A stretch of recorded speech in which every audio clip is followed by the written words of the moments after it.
friends, as you are aware, I am giving you video lectures on MCOM semester 4 and subject is international marketing and I am dealing with unit 5 of Pandit Ravi Shankar Shukla University syllabus. And here I will be delivering you lecture on this third topic that will be called video 3, that is export documentation and export procedure. Before that, in video 1, I have already dealt export policies and practices in India, and I have also dealt trends in India's foreign trade. That is already dealt in video 1. In video 2, I have already given you some guidelines in steps in starting export business. We have dealt with all the steps and then export finances. So that we have already done. Today we will be doing this portion. Under export documentation, what comes? Export license is a government document that authorizes the export of specific goods in specific qualities to a particular destination. There are two types given there. All products to some countries may need all products to be given with license every time, and some countries may need only under special circumstances. To some specific countries, only under special circumstances you may need license. Otherwise, you may not need a license every now and then. The specifics of export documentation is the from which country, to which country, which destination, from which port or which aerodrome, type of good, which type of good is that, and then the quality specifications and date of delivery along with other legal documents. All these things would come under export documentations. After doing all the formalities, legal formalities only, these export documentations are issued. That is why in other part I have already told you that what are the specific things that are required. That starts from your business, your inception of business, registration, PAN number, then your bank account details, your head office details, branch office details, your permissions for specific export regulations and your permissions, what are the products that you want to export and whether they are within this free type or within this banned type, or it is restricted or banned. So all these things are all we have to see, then only our export documentations are in process, and that is, as I told you, it is a license which government that is needed for authorization of export of a specific good in specific quantities to a particular destination. These are specifics and these are types of that. In export documentation, the requirements are like this: quotation documents, pro forma invoice documents, bills of lading documents, packing list documents, and certificate of origin, that is COO, and declaration of origin. So these are the documents that will be needed for the export. So that they will be called export documents, and the requirement for export documents will be these. We have seen export documentation and the 6 types of that. Now we will examine one by one and just define that and try to be explained with that. And quotation documents, that is first one. This is a document sent to a potential customer offering to sell goods and services at certain prices. Naturally, different prices they will give, and then the best one will be chosen by the person. So we will be giving quotations if you want to export. And suppose we have given quotation to 5 customers or 6 potential customers, maybe 1 or 2 may be approved. Then also it is a good ratio. Then the second one is pro forma invoice. Pro forma invoice is a preliminary bill of sale sent to buyer in advance of the delivery of goods. Before delivery, this invoice is given to the potential customer, and then after delivery, naturally challan will be there, and then the pakka invoicing and payment will be there. Then third is bill of lading documents.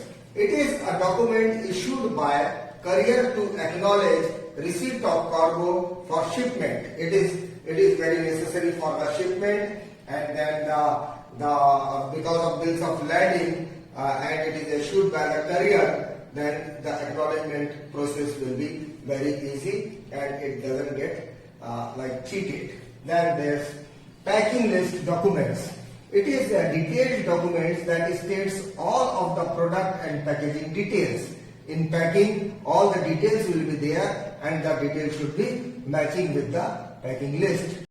Certificate of origin, COO. It attests that product listed has made certain criteria to be considered as original.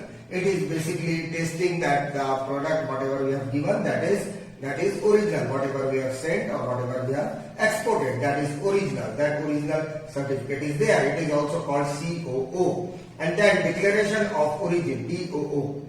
It makes the custom process easier as it allows the consignee to benefit or even waiver from reduction of customers.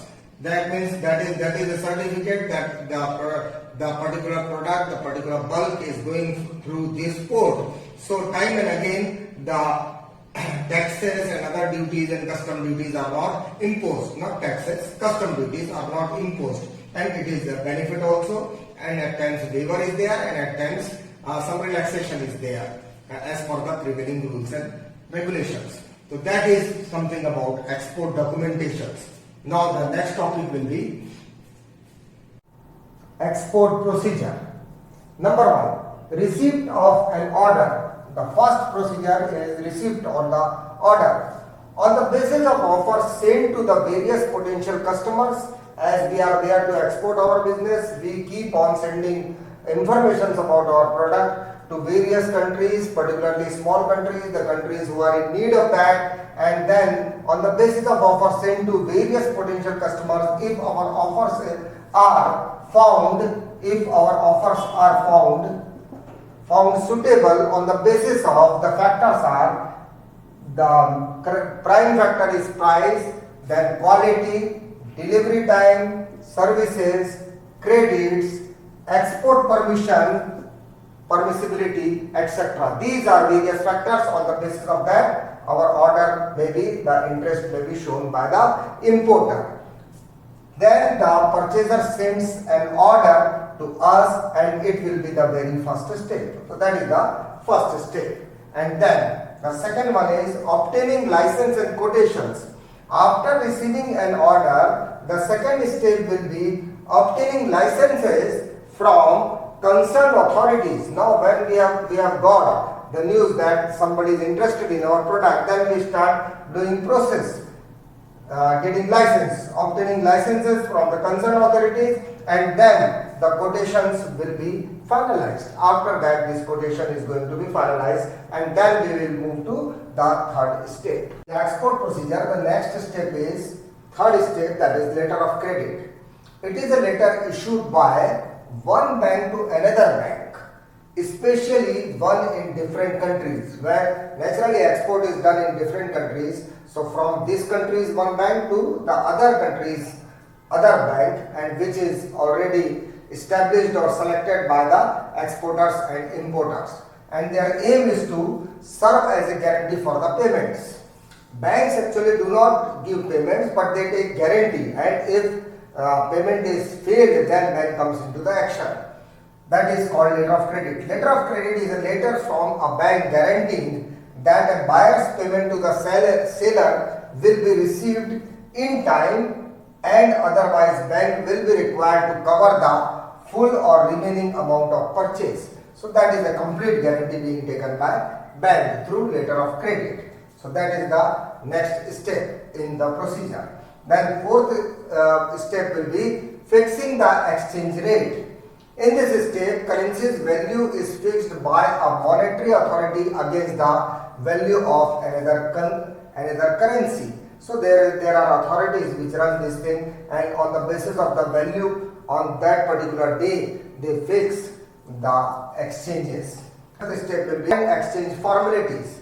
In this step, declaration to the custom authorities representing the full values of the goods that is number 1, negotiating all shipping documents, that is number 2, and then it also includes receiving payment through authorized dealer. So these three functions are there with the foreign exchange formalities. So they are being done in this foreign exchange formalities. So these are the steps, and then the next step is preparation for executing the order. That is point number 6 again.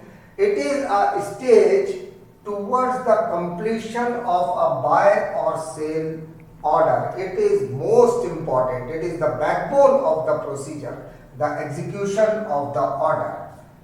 The execution gets completed when the investor places it all the following details. When investor places all the following details, and the details have to be matched while preparing the execution of order, like importer name, exporter name, your self name, your own company, whether it is sole proprietorship or company or private limited, exporter name, product specification, type of the product, size of the product, quality of the product, number of the products what you are going to send, packing details and all other details even. And then means of delivery, the shipment details, cargo details, every detail should be there. Date of delivery, when it is going to arrive, when it is going to leave from this place, and then bank details, both bank details, importer banks and exporter banks, and payment details, after how many days and what will be the terms and conditions for the payment, and then any other details required. That means execution is the complete backbone, and it is the very key part of the whole procedure. Before that we have started whatever we have done, and after that whatever we are going to do, that is only because of the right execution of the export order. Of the forwarding agent. The forwarding agent will be responsible for obtaining custom permits, completion of shipping bills, payment of export duty completion, and insurance of cargo. So these four functions are being done by forwarding agent, and that is also very important part of the procedure. And then the last final, it was 7th step, and then last final is bill of lading. It is a document issued by a courier to acknowledge receipt of cargo for shipment. There are 3 types of bills. A is for shipper, B is for consignee, and C is for banker. So this is 8-point export procedure is there. That is the last topic of your this unit of international marketing, and then which is useful for your MCOM semester 4 syllabus. Thank you.